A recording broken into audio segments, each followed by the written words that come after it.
Hello मेरे प्यारे दोस्तों, स्वागत है आपका मेरे YouTube channel Anoop solution zone में।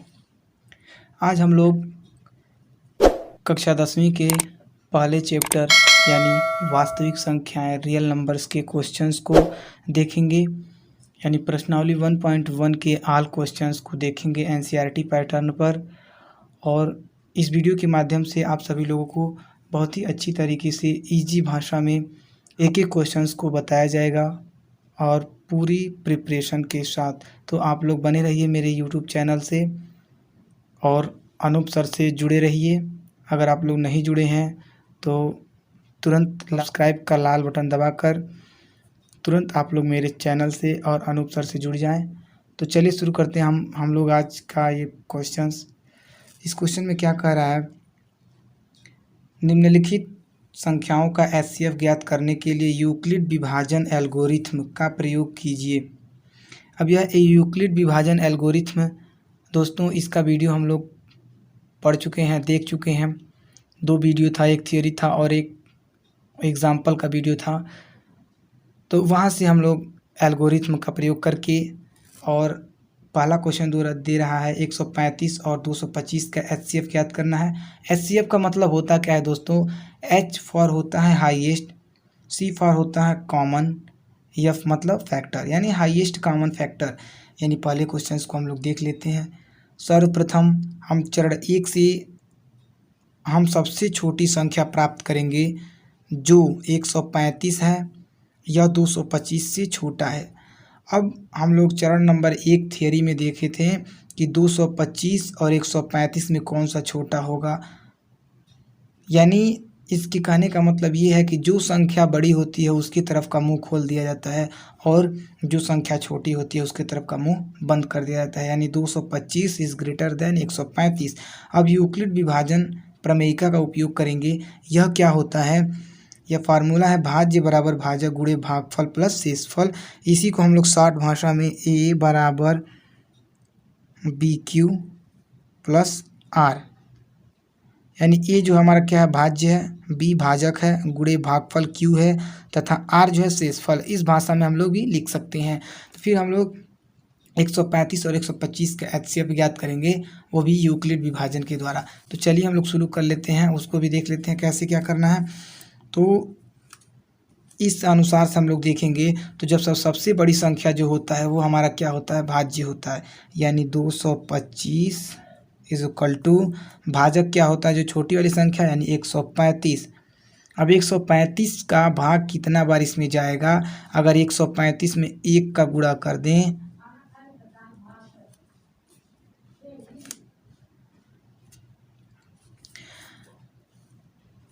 यानी 225 इज इक्वल टू 135 गुणे 1 प्लस 90। अब यह कैसे आया दोस्तों, तो इसको हम लोग भाग विधि के द्वारा देख लेते हैं। यानी 225 बड़ी संख्या में छोटी संख्या से भाग देना है। अब इसको जब भाग करेंगे तो एक बार ही जाएगा, 2 बार करेंगे 225 से अधिक हो जाएगा। तो यानी एक बार में 135 आ जाएगा और जब इसको माइनस करेंगे तो यह हमारा 90 बार बचेगा और यह हमारा 90 शेषफल बचा। वही 90 शेषफल लिखे हैं, भागफल हमारा 1 है और भाजक यानी जो जिससे हम भाग दे रहे 135 है। अब अगले कंडीशन में क्या होगा, अब देखिए इसमें जब जहाँ 0 प्राप्त हो, चूँकि शेषफल हमारा 0 नहीं है तो इसलिए हम इस स्टेप को और आगे बढ़ाएंगे। तो लिखेंगे क्या, चूँकि शेषफल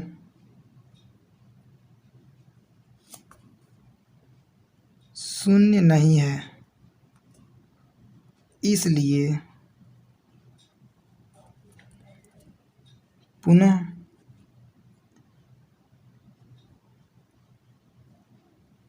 यूक्लिड विभाजन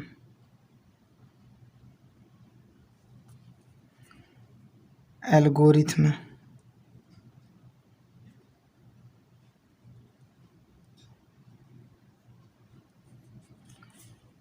का प्रयोग करने पर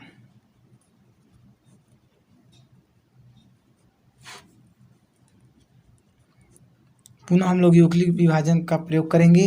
तो आगे बढ़ते हैं। अब इसमें क्या होगा, यह जो 135 है यानी हम लोग पढ़ चुके हैं, जो भाजक होता है अगले कंडीशन में यानी अगले स्टेप में वो क्या होता है, भाज्य का कार्य करता है।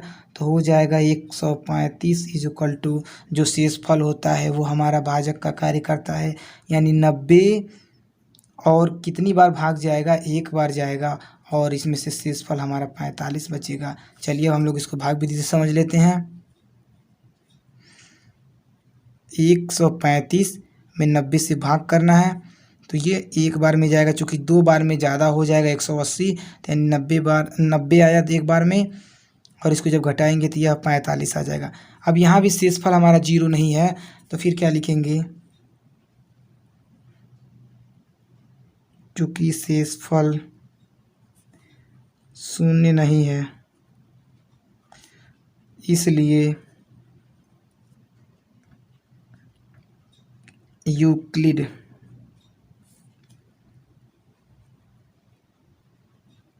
विभाजन विधि द्वारा, फिर हम इसको लगाएंगे। जब तक हमारा शेषफल 0 ना आ जाए तब तक हम क्वेश्चंस को सॉल्व करते रहेंगे। तो पुनः अब इसमें क्या होगा, यह जो 90 हमारा क्या है, भाजक है, यह हमारा भाज्य बनेगा। 90 बराबर 45 जो शेषफल है यह हमारा भाजक बनेगा। 45 गुणे 2 बार जाएगा भाग प्लस 0। अब यहाँ हमारा शेषफल 0 आ गए, इसको हम लोग एक बार देख लेते हैं। तो इसको क्या करेंगे, भाग विधि से 90 भाग देना है 45 से, 2 बार में जाएगा, यानी यहाँ पर शेषफल हमारा 0 प्राप्त हो गया। तो फिर उस कंडीशन में क्या करेंगे, हम लिखेंगे चूँकि शेषफल 0 प्राप्त हो गया,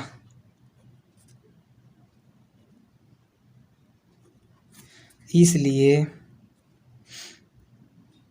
संख्या 135 और 225 का HCF 45 होगा। क्यों 45 हो रहा है, क्योंकि 45 से ही हमारा भाग जा रहा है, पूरी तरह से कट जा रहा है, तो वही हमारा HCF हो जाता है। इसी तो हम लोग दूसरे क्वेश्चंस को भी देख लेते हैं। सर्वप्रथम हम सबसे छोटी संख्या का चयन करेंगे, यानी 38,220 में और 196 में सबसे छोटी संख्या 196 होगा। तो यूक्लिड विभाजन एल्गोरिथम के द्वारा इस सवाल को हल करेंगे तो हो जाएगा a बराबर BQ प्लस R, यह हमारा प्रोसेस होता है। अब 38,220 में 196 से भाग देंगे, जो 195 बार में पूर्णतया चला जा रहा है, और यहीं पर हमारा शेषफल 0 हो जा रहा है एक ही बार में। तो प्रोसेस क्या है, जो बड़ी संख्या होता है वही हमारा भाज्य होता है और छोटी संख्या हमेशा भाजक होता है, और भागफल हमारा 195 आ रहा है और शेषफल 0। चूँकि एक ही बार में शेषफल 0 हो जाता है, इसलिए संख्या 38,220 और 196 का HCF 196 होगा, क्योंकि 196 से ही पूरी तरह से यह डिवाइड हो जा रहा है। जिस संख्या से पूरी तरह से डिवाइड हो जाए और शेषफल 0 आ जाए, वही संख्या उस संख्याओं का HCF होता है। तीसरे क्वेश्चंस में क्या है, 867 और 255 का HCF ज्ञात करना है। तो प्रोसेस सब में सेम होगा, यानी सबसे पहले संख्या 867 और 255 में छोटी संख्या का चयन करेंगे। जो स्टेप लिखना है वो स्टेप आप लोग ज़रूर लिखें, और कोई ज़रूरत नहीं है कि जो स्टेप इसमें लिखा जा रहा है उसी तरह से अपनी भाषा में भी स्टेप को लिख सकते हैं। स्टेप लिखना ज़रूरी है, क्योंकि मैथ में स्टेप पर ही नंबर मिलते हैं। तो इसमें 867 बड़ा है किससे, 255 से, तो यानी 867 की ओर मुंह खुला है। और जब इतना हम नंबर्स की चयन कर लेते हैं तो फिर उसके बाद हम लोग यूक्लिड विभाजन एल्गोरिथम का प्रयोग करते हैं। क्या होता है यूक्लिड विभाजन एल्गोरिथम, a बराबर BQ प्लस R, ये बहुत ही मोस्ट इम्पॉर्टेंट एल्गोरिथम है। तो हम लोग जानते हैं जो बड़ी संख्या होता है वो भाज्य का कार्य करता है, और जो छोटी संख्या होता है वो भाजक का कार्य करता है। और ये 3 क्या है, भागफल, और 102 क्या है, शेषफल। अब हम लोग इसको भाग विधि से समझ लेते हैं। यानी 867 में भाग देना है 255 से। ये हमारा 3 बार भाग जाएगा और 3 बार भाग जाने पर यह हमारा 3 बार भाग जाएगा और आएगा कितना 765। 765 कैसे 3 का गुणा इसमें करेंगे, जो मान आएंगे वो लिखेंगे और इसमें से घटाने के बाद 102 हमारा शेषफल प्राप्त हो गया। चूँकि शेषफल 0 नहीं है इसलिए हम लोग पुनः एक बार और यूक्लिड विभाजन एल्गोरिथ्म का प्रयोग करेंगे। तो देखिए हमारा 867 जो है भाज्य के स्थान पर है और 255 जो है वो भाजक के स्थान पर है और 3 क्या है शेष भागफल आया है तथा 102 हमारा शेषफल आया है। आप लोग इस विधि से भी इस सवाल को हल कर सकते हैं, लेकिन जब कह दे यूक्लिड विभाजन एल्गोरिथ्म का प्रयोग कीजिए तो आप लोग यह प्रोसेस लगा सकते हैं और इसको आप लोग रफ कार्य में करें, क्योंकि हमको समझाना है इसलिए हम यहीं पर दिखा दे रहे हैं। आप लोग इस चीज़ को रफ कार्य में करें, इसके बगल में ना करें।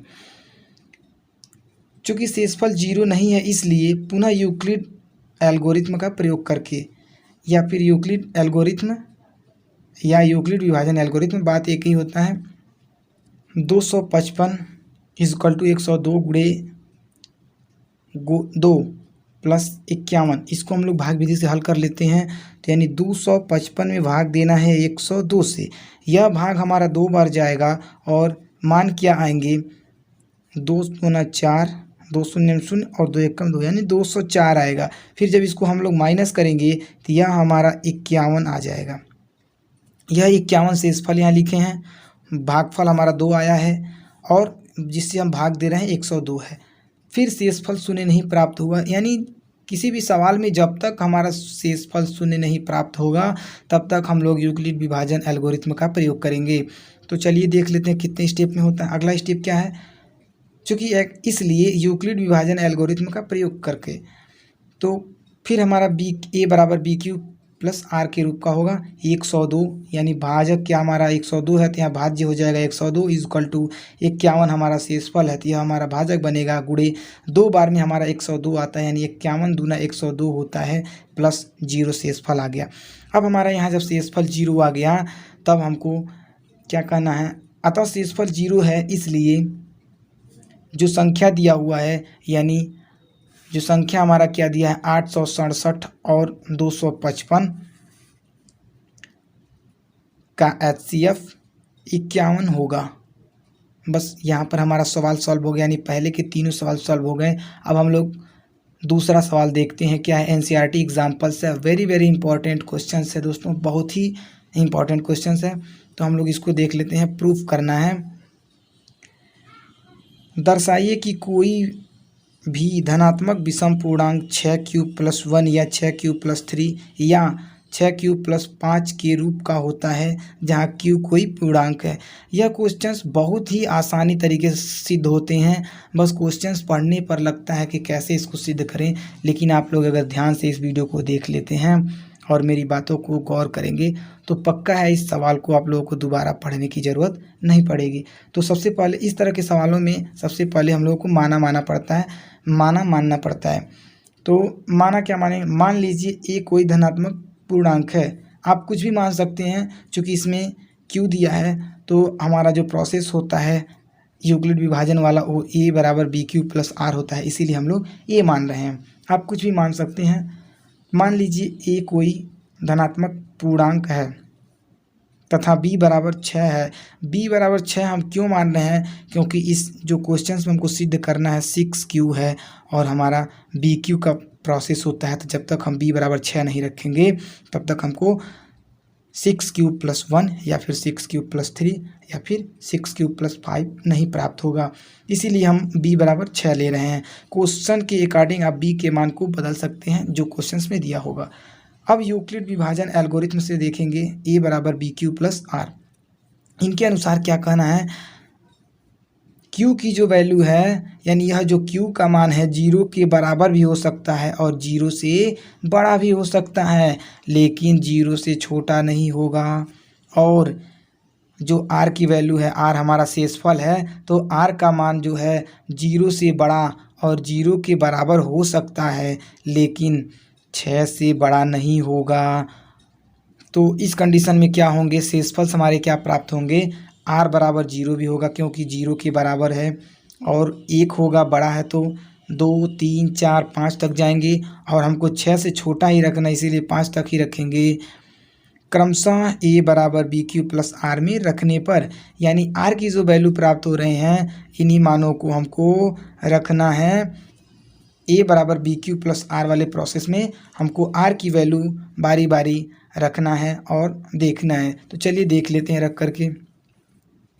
अतः a बराबर 6 क्यूब प्लस 0, 0 कहाँ से आया, r की वैल्यू को हम 0 रख दिए, तो क्या होगा, ये 6 से विभाज्य है।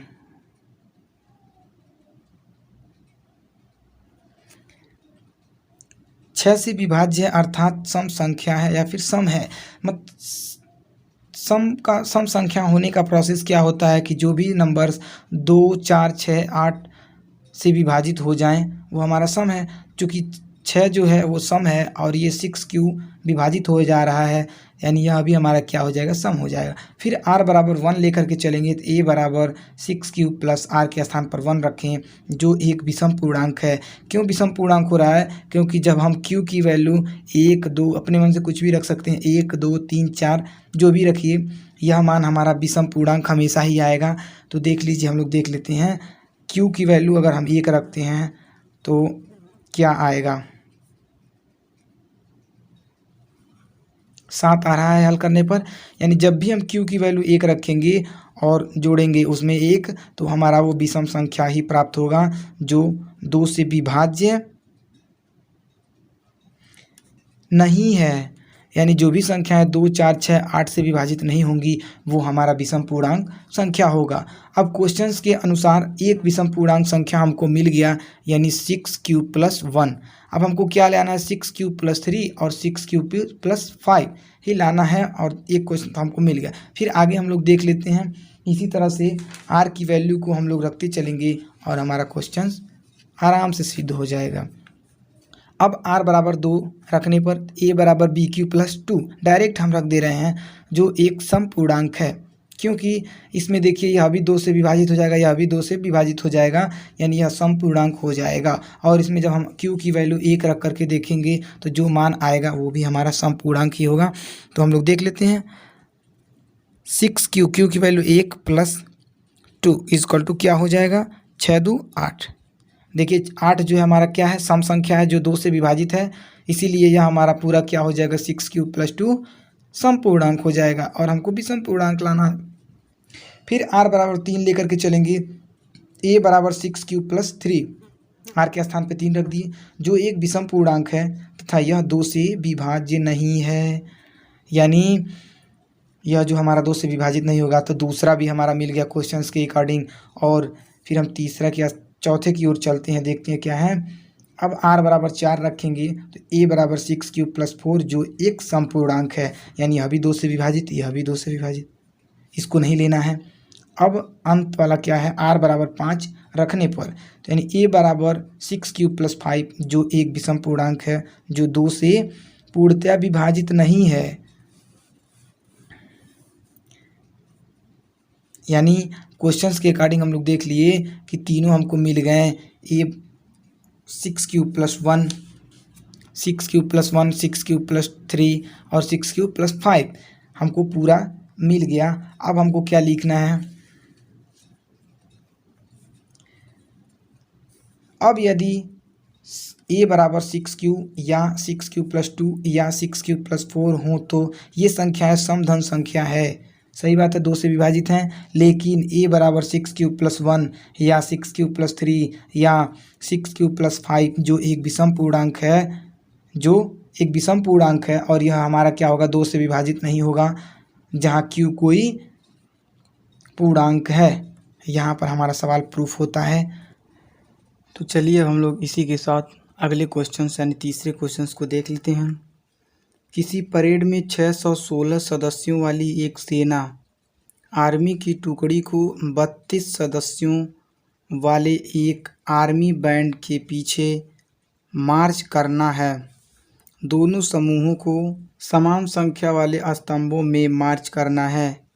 उन स्तंभों की अधिकतम संख्या क्या है जिसमें वे मार्च कर सकते हैं। यानी हमको उस कॉमन संख्या को ज्ञात करना है कि जो दोनों सदस्य हैं, जो दोनों सेना के सदस्य हैं, उनको समान संख्या के स्तंभों में मार्च करना है।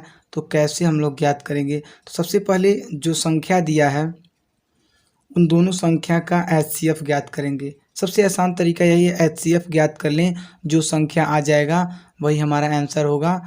तो माना आर्मी की टुकड़ियों के 2 समूह तथा 2 समूह के स्तंभों की संख्या समान है।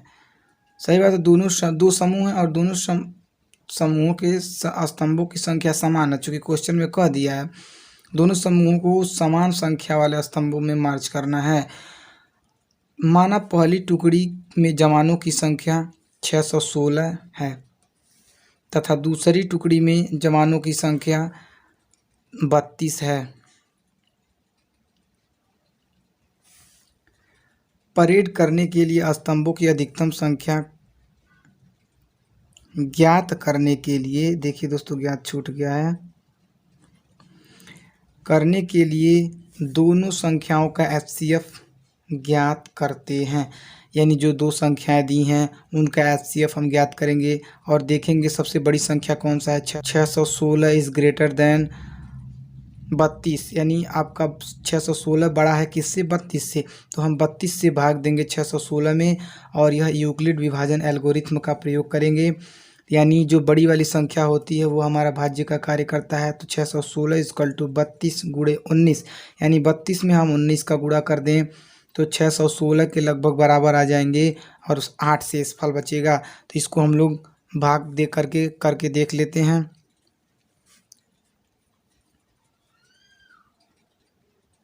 616 में भाग देना है 32 से, कितनी बार भाग गया? 19 बार। तो हम लोग देख लेते हैं कितना आता है। जब इसको घटाएंगे तो यह हमारा शेषफल जो है 8 बचेगा, वही यहाँ 8 लिखा गया है। चूँकि शेषफल 8 इज इक्वल टू नॉट 0, यानी 8 जो है 0 के बराबर नहीं है, इसलिए फिर यूक्लिड विभाजन विधि द्वारा लगाने पर तो अब हम क्या करेंगे, यह जो 32 है यह हमारा भाज्य का कार्य करेगा और शेषफल हमारा क्या होता है? भाजक हो जाता है। यानी 8 में 4 का गुणा कर दे तो 32 हो जाएगा, ये प्लस रहेगा दोस्तों। 8 गुणे 4 प्लस 0 यानी 32, यही हमारा यूक्लिड विभाजन है।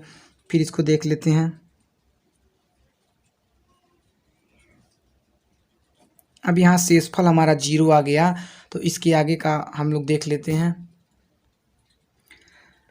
अतः शेषफल 0 आ गया, इसलिए संख्या 616 तथा 32 का HCF 8 होगा।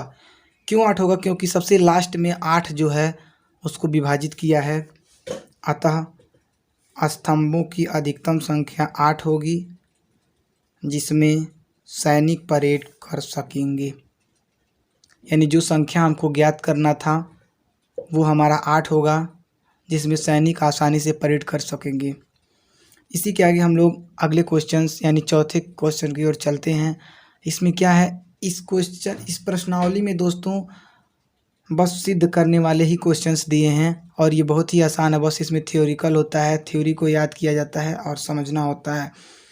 यूक्लिड विभाजन प्रमेयिका का प्रयोग करते हुए दर्शाइए कि किसी धनात्मक पूर्णांक का वर्ग किसी पूर्णांक यम के लिए 3m या 3m+1 के रूप का होता है। अब संकेत क्या दे रहा है, यह मान लीजिए कि x कोई धनात्मक पूर्णांक है। आप कुछ भी मान सकते हैं, x a b c जो भी मानना हो। तब यह 3q+1 या 3q+2 के रूप में लिखा जा सकता है। इनमें से प्रत्येक का वर्ग कीजिए और दर्शाइए कि इन वर्गों को 3m या 3m+1 के रूप में लिखा जा सकता है। यानी हमको संकेत मिल गया, इसी के अनुसार हम सवाल को सॉल्व करेंगे। मान लीजिए x कोई धनात्मक पूर्णांक है, जो हमको संकेत में दिया है वही मानना है। तो हम इसको 3q+1 के रूप में लिख सकते हैं। इसको सिद्ध करना है कि एक्स स्क्वायर को 3m या 3m+1 के रूप में लिख सकते हैं। यानी हम जो यक्स कोई धनात्मक पूर्णांक माने हैं, इसको हमको सिद्ध करना है कि एक्स स्क्वायर बराबर 3m या फिर 3m+1 के रूप में लिख सकते हैं या फिर नहीं। तो चलिए हम लोग आगे बढ़ते हैं। सबसे पहले x बराबर 3q मानेंगे, क्योंकि हम लोग यक्स कोई धनात्मक पूर्णांक माने हैं और इसको हम 3q के बराबर लिख सकते हैं। x बराबर 3q। अब क्या करेंगे, दोनों पक्षों का वर्ग कर देंगे तो हो जाएगा x square plus 9q square. फिर एक्स स्क्वायर इक्वल टू, हम 9 को क्या किए, 2 बार तोड़ दिए, 3 गुणे 3q स्क्वायर। अब चूंकि हम लोग मान लिए हैं कि 3q जो है एक पूर्णांक है, तो इसके स्थान पर हम यम रख सकते हैं, या फिर 3q स्क्वायर हो तब भी यम रख सकते हैं। q के पद में कुछ भी हो उसके स्थान पर हम लोग यम रख सकते हैं। यानी हो जाएगा 3 गुणे 3q स्क्वायर। चूँकि यम बराबर 3q स्क्वायर होता है, रख सकते हैं, तो वही यहाँ रखा गया है। X square is equal to 3m, इसको हम समीकरण 1 मान लेते हैं। और इसी तरह से आगे जब हम लोग बढ़ेंगे अब 3q+1 के रूप में के लिए, तो फिर हम लोग माना इसी तरह से हम लोग x बराबर 3q+1 मानेंगे। जैसे हम लोग x बराबर 3q माने थे, उसी तरह से x बराबर 3q+1 मानेंगे। अब इसके दोनों पक्षों का वर्ग कर देंगे तो क्या होगा, x square is equal to, ये a प्लस बी के होल स्क्वायर पे टूटेगा तो हो जाएगा 9q square plus 1 plus 6q। क्या होता है a प्लस बी का होल स्क्वायर, देख लेते हैं। a प्लस बी का होल स्क्वायर होता है a square plus B square plus 2ab। इसी फॉर्मेशन से यह हुआ है।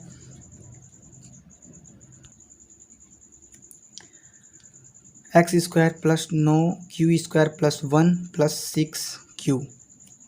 फिर आगे इसको जब हम लोग बढ़ेंगे तो हो जाएगा x square is equal to, इस 9q स्क्वायर को हम तोड़ेंगे, 3 गुणे 3q स्क्वायर प्लस 2 गुणे 3q प्लस 1। अब यहाँ से हम क्या करेंगे, कामन लेंगे। कामन लेने के लिए हम इस तरह से इसको किए हैं। तब 3 यहाँ से जब कामन निकलेगा तो 3 बाहर हो जाएगा, तो ये 3q square plus 2q plus 1।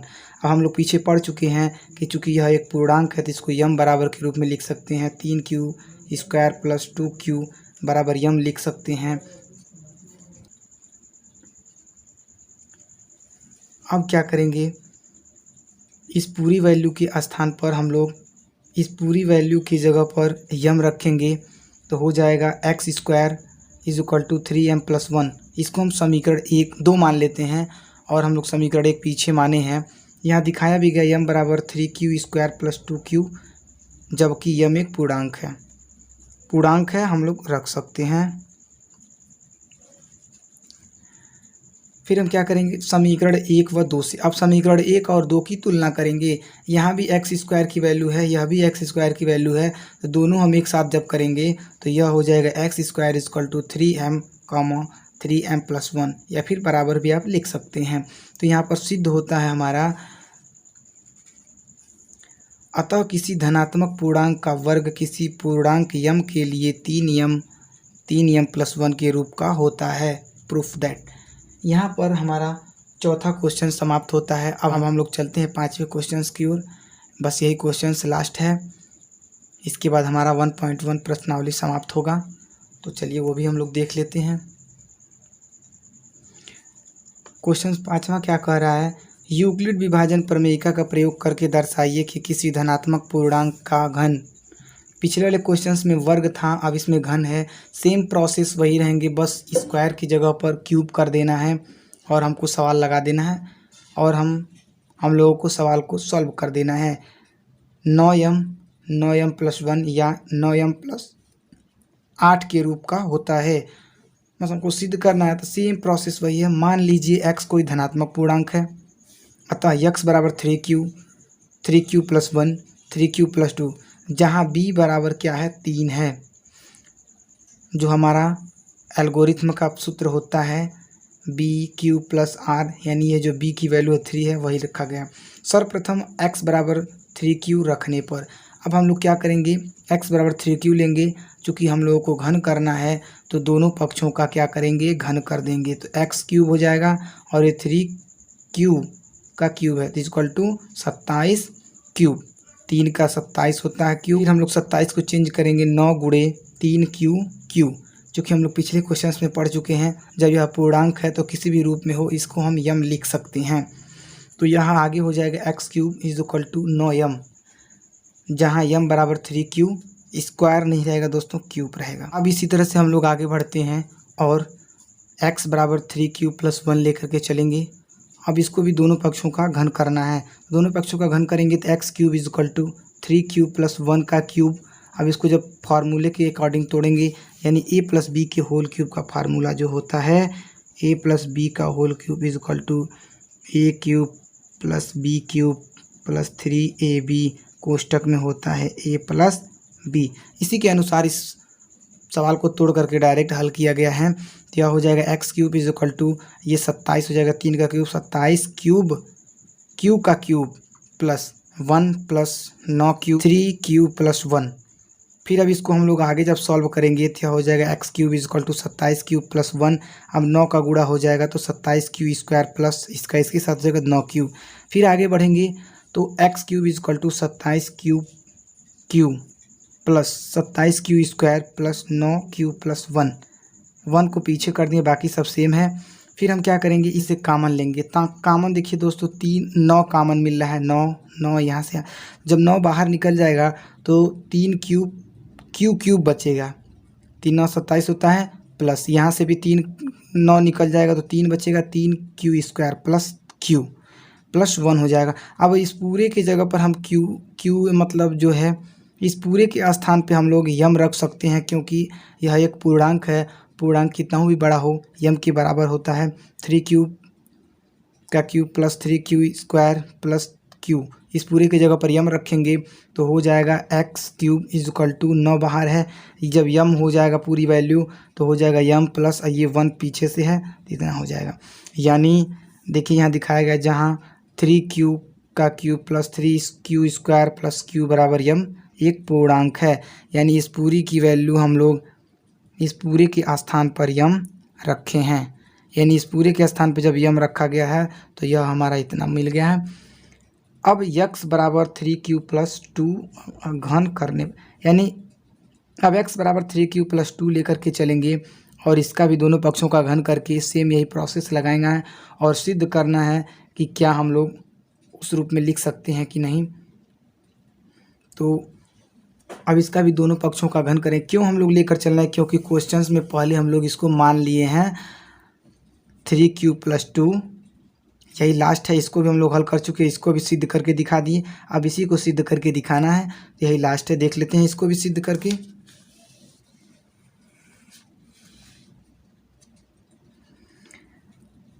इसके दोनों पक्षों का घन करेंगे जब x cube plus 3q plus 2 का होल क्यूब, यह भी a प्लस बी के होल क्यूब के फार्मूले से टूटेगा। डायरेक्ट इसको तोड़ेंगे तो हो जाएगा x cube is equal to 27 cube plus 8 plus 9 cube, कोष्टक में रहेगा a प्लस बी के रूप में, यानी 3q प्लस 2। अब फिर इसको आगे जब हल करेंगे तो यह हो जाएगा x cube is equal to 27 cube का whole cube plus 8 plus 27 Q square. इसका जब इसके साथ गुणा होगा तो 9 3 27 हो जाएगा, फिर इसका इसके साथ होगा तो 18 क्यू। आगे चलेंगे तो x cube is equal to 27 Q plus 27 Q square plus 18 Q plus 8। इसको बस क्रम में कर दिया गया है और इस पूरे में से हम 9 कॉमन ले लेंगे तो हो जाएगा x cube is equal to 9, 3q का cube plus 3q square plus 2q plus 8। यहाँ से 9 निकल गया, यह भी 9, यहाँ से 9 निकलेगा 2 बच गया प्लस 8। अब इस पूरे के स्थान पर हम लोग यम लिख सकते हैं, क्योंकि पीछे अभी हम लोग पढ़े हैं यह एक पूर्णांक है तो यम लिख सकते हैं। तो हो जाएगा x cube equal to 9m plus 8। अब हमारा तीनों प्रूफ हो गया। अतः किसी धनात्मक पूर्णांक के लिए 9m प्लस 1 या 9m प्लस 8 के रूप का होता है। यानी हम लोग सिद्ध कर दिए कि कोई भी धनात्मक पूर्णांक हो वह पूर्णांक के लिए सत्य होता है। Proof that. आज का वीडियो यहीं समाप्त करते हैं। ज़्यादा लंबा वीडियो हो गया, लेकिन पूरी प्रश्नावली एक ही वीडियो में दिया गया है। उम्मीद है कि आप लोगों को अच्छी तरह से समझ में आया होगा। तो वीडियो को लाइक और चैनल को सब्सक्राइब करना ना भूलें और साथ में अपने सभी दोस्तों को इस वीडियो को ज़रूर शेयर करें और अनूप सॉल्यूशन जोन से जुड़ने का सलाह दें। फिर मिलते हैं अगले वीडियो में एक अच्छे से टॉपिक के साथ। तब तक के लिए जय हिंद, वंदे मातरम दोस्तों।